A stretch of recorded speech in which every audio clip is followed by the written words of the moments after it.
अस्सलाम वालेकुम नाजरीन, मैं हूं अयाज मुंदखेल और आप देख रहे हैं अयाज स्पीक्स ऑफिशियल यूट्यूब और फेसबुक।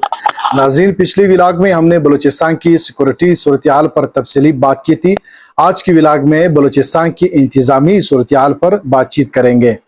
नाजरीन, जैसे कि आपको मालूम होगा कि पिछले कई दिनों से सोशल मीडिया पर ये खबरें गर्दिश कर रही है कि बलूचिस्तान को इंतजामी तौर पर 4 यूनिट्स में तकसीम किया जा रहा है, यानी जनूबी पश्तूनख्वा इंतजामी यूनिट जिसमें पश्तून अक्सरियती आबादी वाले अजला शामिल होंगे, जबकि दूसरे नंबर पर सारावान इंतजामी यूनिट जिसमें बिरावी ज़बान बोलने वाले अजला शामिल होंगे, जबकि तीसरे नंबर पर जालावान इंतजामी यूनिट जिसमें बलोची ज़बान बोलने वाले अजला शामिल होंगे, जबकि चौथा और सबसे अहम यूनिट यानी गवादर इंतजामी यूनिट बताया जा रहा है कि ये गवादर इंतजामी यूनिट फेडरल गवर्नमेंट के ज़ेर निगरानी में ये यूनिट बनाया जाएगा, जिसके तमाम तर इंतजामी मामलात वफाकी हुकूमत के पास होगी। नाजरीन, अगर पस मंज़र में हम जाए बलूचिस्तान को इंतजामी तौर पर मुख्तलिफ यूनिट्स में तकसीम करने की बात जो की गई थी, सबसे पहले पाकिस्तान तहरीक इंसाफ के सेनेटर और साबिक deputy chairman senator Mirza Mohammad Afridi ने ये बात एक टॉक शो में की थी कि अगर आपने बलूचिस्तान को के मसाइल को पूरी तौर पर हल देखना चाहते हैं तो इस सूबे को जो है मुख्तलिफ इंतजामी यूनिट्स में तकसीम किया जाना चाहिए। जबकि साबिक वफाकी वज़ीर ख़जाना और उस वक्त पाकिस्तान मुस्लिम लीग नून के मरकज़ी रहनुमा ममता इस्माइल साहब बारहा ये बात कह चुके हैं कि अगर आपने मुल्क के मसले हल करने हो तो मुल्क के हर डिवीज़न को जो है सूबे बनानी चाहिए, ताकि लोअर सतह पर आवाम के मसाइल जो है वो हल हो। जबकि पाकिस्तान तहरीक इंसाफ के साबिक रहनुमा और वफाकी वज़ीर फवाद चौधरी ने बलूचिस्तान को मुख्तलिफ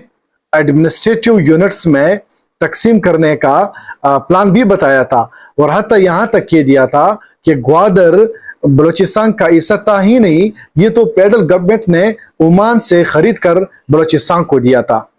चूंकि बात गवादर की हो रही है, ग्वादर जो है इस वक्त अपनी जोग्राफिकल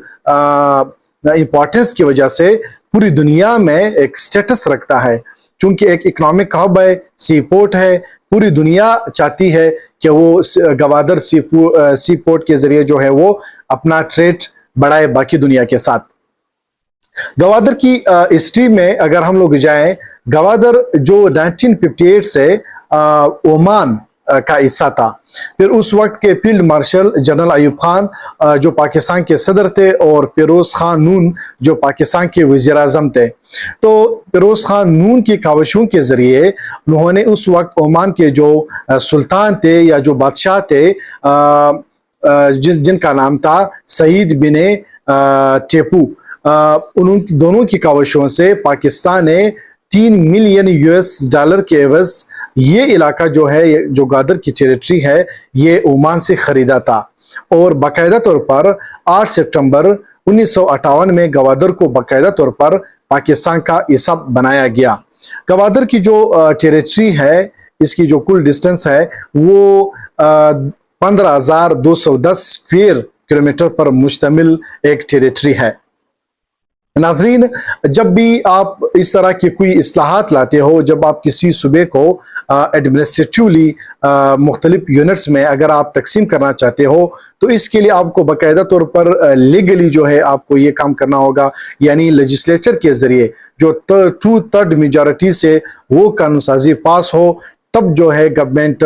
उस सूबे को जो है मुख्तलिफ यूनिट्स में तकसीम किया जा सकता है। सेकेंडली, जो वहाँ की पॉलिटिकल लीडरशिप है उन्हें एतमाद में लेना होगा, और थर्डली मेरे ख्याल में जो सबसे इम्पॉर्टेंट है वो पब्लिक जो ओपिनियन है और जो पब्लिक रिएक्शन है या रद्द-ए-अमल है, उन्हें भी देखना होगा कि आवाम की क्या राय है इस बारे में। और चूंकि बलूचिस्तान में इस वक्त एक तो इंसर्जेंसी चल रही है, सेकेंडली पुअर गवर्नेंस है, बलूचिस्तान इंतज़ामी तौर पर जो है बहुत ज़बूहाली का शिकार है, वहाँ पर डेवलपमेंट नहीं है, इंफ्रास्ट्रक्चर जो है बिल्कुल बहुत मसाइल का शिकार है। तो मेरे ख्याल में बलूचिस्तान को जो है इस वक्त मुख्तलिफ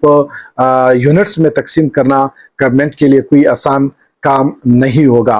तो नाजरीन, आप बताइए क्या बलूचिस्तान को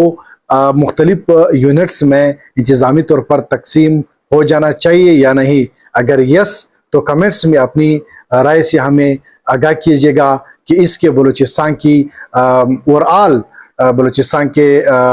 पर क्या असरात मुरतब हो सकते हैं। नाजरीन, मुझे अयाज मुंदखेल को अगली व्लॉग तक इजाज़त दीजिएगा। अल्लाह हाफिज़।